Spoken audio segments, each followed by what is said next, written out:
Morning. A while back on the podcast, I was talking to one of our interviewees about a lot of the cool things that we were able to do because we are part of this hobby known as reenacting or being a living historian.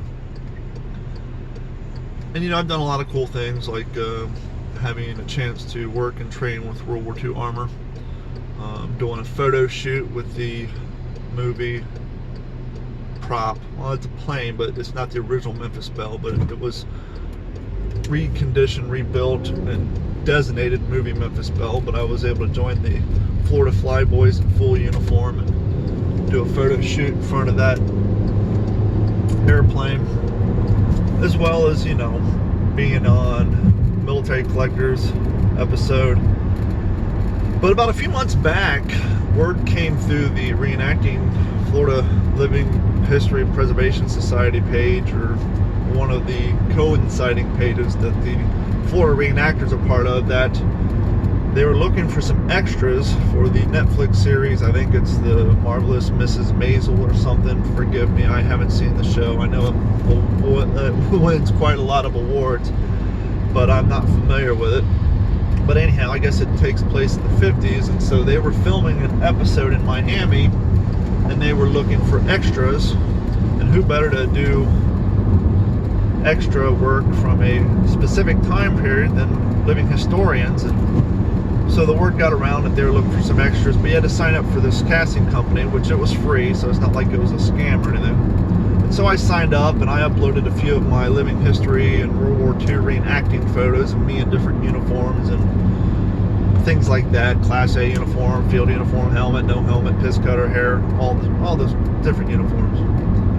And I never heard anything back. I was like, well, that's cool, whatever. I was just looking at it for something fun to do. And at the beginning of this month, I got a generic open casting call email that just said casting for. I was like, well, that's cool. Must have recent headshots, no selfies. Yes, we've gotten to that point where actors and models try to upload selfies to their profiles. And I was like, well, this is kind of cool. I want to do this, but I don't have any headshots. I got a shitload of selfies, as you guys know. And so I'm a little bit resourceful, and so I get to thinking, and I know that a friend of mine's ex-girlfriend and two people that I used to bowl with, she does photography for a online music magazine, and her job is to go to different concerts and take photographs. And so I shot her a quick message on Facebook, and I said, hey, I'm in dire need of headshots. Can you help me out? She replied back, well, I live in Ocala, but I just happen to have just pulled into Cape Coral to celebrate my mom's birthday. Can we do it tomorrow? And I was like, sure, how much do you charge? She's like, not much. To which I replied back, well, how much is not much? Because I was thinking like a couple $100. And she shot back, I'll do it for $30, I think it was. It was like nothing. And so I replied back, cool, see you tomorrow. So I just grabbed the button-up shirt. I went and got my hair cut the day before, but that was it. I mean, this was just, hey, I need a few headshots. I'm not making you do a whole photo shoot, lighting ring, all that crap. So she grabbed her camera and a couple of lenses, and we went down to a local restaurant that had some old gas pumps and some Model A's out in front of it. Not Model A's, but 1930, 1930 Fords. I don't know all my model numbers, I apologize. We took a few photos out there, then we went out to the Echo Preserve, and that's where here in Cape Coral we have the second original Iwo Jima statue. What I mean by the second original is it was made from the same mold that the original statue in Virginia was made from. So it's technically the only second original. I mean, it sounds stupid, but it's made from the same mold, so it is from the original casting. And so we have that down here as well.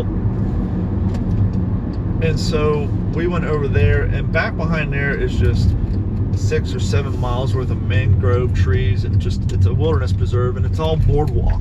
You get on this boardwalk and you're essentially walking through, it's not really a swamp because it's brackish water. It's right off the Caloosahatchee. But anyhow, we go back there, shoot a bunch of photos, and she sends me a handful of them on that following Monday. I upload them to the casting company's website for my profile, and I don't hear anything back. I was like, okay, whatever. You know, I'm only in this $30. And then I got thinking, well, I'm 41. I probably aged out of the role of it. Those cats were pretty young. And so I went on with my life, and 2 weeks later, maybe a week and a half later, I get another email, but this one actually has my name on it. It's not just a generic open casting. It says casting for military officers. Do you have any visible tattoos? Are you willing to get a 1950s haircut? And are you willing to shave? Because as most of you know, I usually have a beard because, well, I look better with a beard, and I'm lazy. So I replied back, cut my hair, dye my hair, do whatever you want, and yes, I'll shave. Get a text message back. Interested in casting you for this role. What is your suit size? Well, I'm a living historian. I got a bunch of uniforms, but be truthful, I need to start buying new ones because I've lost 30 pounds since I've purchased most of them. And so looking at my current uniform sizes was not going to cut it. And so once again, being resourceful, I jumped on Google, found a local tailor, called him up. Hey, I need my suit sizes. What can you do for me? So come on over, I'll measure you out, and I'll charge you $5. Sweet, still balling on a budget. I'm not getting, you know, deep into cost into this whole whim of a hobby thing. So I go do that. I send off my suit sizes. And the day later, I get a text message. Hey, you got the gig. We need to get you to wardrobe. Here's the dates. What days can you do it? What time? I said, well, afternoons work best for me, but you guys choose the day. I'll make it work. So here it is, Thursday. I'm on my way to Universal Studios. Got my free parking, as you see. It says for. I got cast as a military officer. I probably won't release this video till the thing, you know, premieres. So I'm not giving away any information. But there should be an episode. And I'm on my way to wardrobe now. So I'm heading up the wardrobe to get sized for my uniforms. And probably get a haircut. I'm going to laugh if they give me like a 1950s high and tight flat top. That'll be funny. Because right now I got my 1940s comb over. But I'm half expecting to have them dye my hair and give me some high and tight haircut from the 50s. So I may have a new haircut by the time some of y'all see me. But anyhow, and then I got the details of the role. Basically, the scene I'm going to be in, and there's 15 of us extras, so there's a good possibility I might be seen on scene more than once or twice. I don't have any speaking rolled. Once again, today's wardrobe, and then Monday is filming. But long story short, on this series, there should be a scene that takes place at an officers club in Arlington, Virginia. And I'm going to be one of the officers in the frame of that shot or that scene. I don't know. I haven't seen the script. I don't know what the scene's about. I don't know if there's a conversation that takes place in there. I don't know if there's a fight. I have no idea. But anyhow, I will let you guys know. And so wish me luck. Once again, cool shit that we reenactors somehow find our way into. So anyhow, I got to get some gas and hit the road because I got a 3-hour drive to get the wardrobe. Later. Okie doke, so day one is done. Simple procedure. Went down to Universal Studios, went into wardrobe, got fitted for my outfit, got a promotion. I'm an admiral. So anyhow, yeah, tried on my uniform, Class A Navy Admiral uniform. Got the right size trousers, shirt, and then they sent this over to makeup and hair. And as you can tell, I did not get a 1950s high and tight flat top. They basically gave me a tune-up because, as you guys already know, I walk around daily with a 1940s haircut, and so they went with it. They just cleaned it up, tapered the sides a little bit, trimmed up my neck hair, and sent me on my way. So free haircut, got paid to go to Universal today. Of course, I didn't hang out, ride a ride or anything. I just drove up there because it is a work day. Went in there, did my thing. I am going to get my information on Sunday as far as call times when I need to be back at Universal for the shoot. I believe I'll spend probably the whole day there and get this shot done, and then my first official acting gig, even though I don't have any lines, and I'm simply what I like to call a frame filler, will be in the books and will also be on my record, and hopefully that will lead to more opportunities, and hell, who knows, maybe one day I'll get a couple of lines. But I will see you all Monday morning. Thank you. It is now Sunday. I'm heading back to Orlando. I got my call time. I have to be on site waiting for the shuttle to take me to location in a parking lot at 6:18 a.m. Now, seeing how I live 2 hours and 59 minutes from Orlando, if I was going to stay home, I would have to leave my house about 2 a.m. in order to make sure that I'm on time with construction and traffic to be at my call time on time. Well, as my dad pointed out, you're going through all this effort to get this job as an extra in a mini-series that may be pretty cool, depending on how it's done.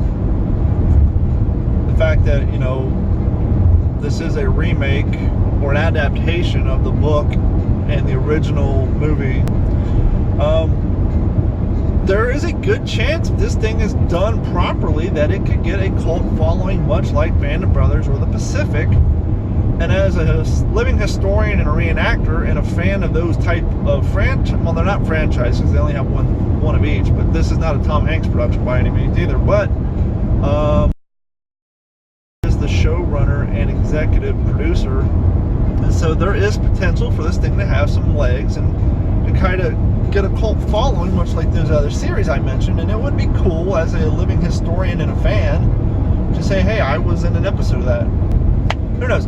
Anyhow, I'm excited for it. I mean, yes, it's not a big deal per se as if I was an actor, but hey, as you guys know, I'm not an actor. I mean, you've seen these videos, right? I'm a horrible actor.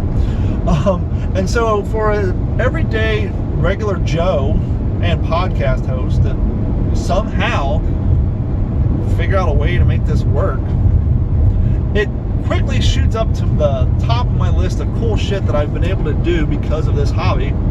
But hopefully all the experience of being around famous people for the last 6.5 years, when they would come into our show and do interviews, or being behind stage at a concert with 17,000 people in a crowd, and actually being up on stage doing, you know, promotions and stage announcements in front of 17,000 people, hopefully that experience will give me the cucumber feeling that I need to be cool, calm, and collective and not act like an asshole when I'm on the set. So hopefully my ability to quote unquote act like I'm supposed to be there into something a step bigger. You never know. You know, I might run into a casting director or somebody else who looking for a bit part in another project they got coming up, and maybe they'll think I'm suitable for the role. But anyhow, got like a 2.5 hour drive. I'm leaving the day before. Like I said, I don't have to be there till 6:18 in the morning, but to prevent from driving all day tomorrow, I am on my way to get a hotel room and lay by the pool for a few hours and edit some video and get some content up for you guys. And big shout out to you Patreon members. You will get the unedited version of this video before the general public will. I'm going to keep the name of the project I'm involved with under wraps, not because it's a big huge secret and I could possibly get in trouble by saying it, but at this point I still don't know what level my role is going to be, and so I don't know. I just thought it would be cool to save the content and the few pictures that I do have, because I did, you know, take a few photos from the wardrobe department that I can't post. So I figure I'll release all that stuff the day the episode airs, because at that point it won't matter anymore.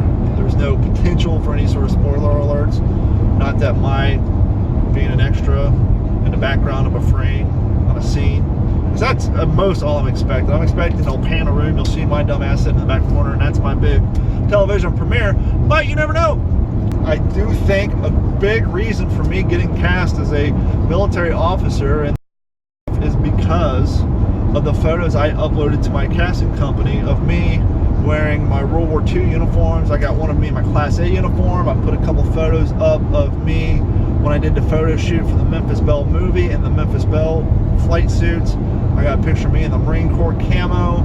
So I think definitely them being able to see what I look like in a military uniform was definitely a no-brainer when it came to, hey, we need to find 15 assholes to stand in the uniform in the background of this frame and not say nothing. So by no means did any of my depth, skill, or personality get me this gig. I think it was primarily just that they were able to physically and literally visualize me in a military uniform and know that I can pull it off.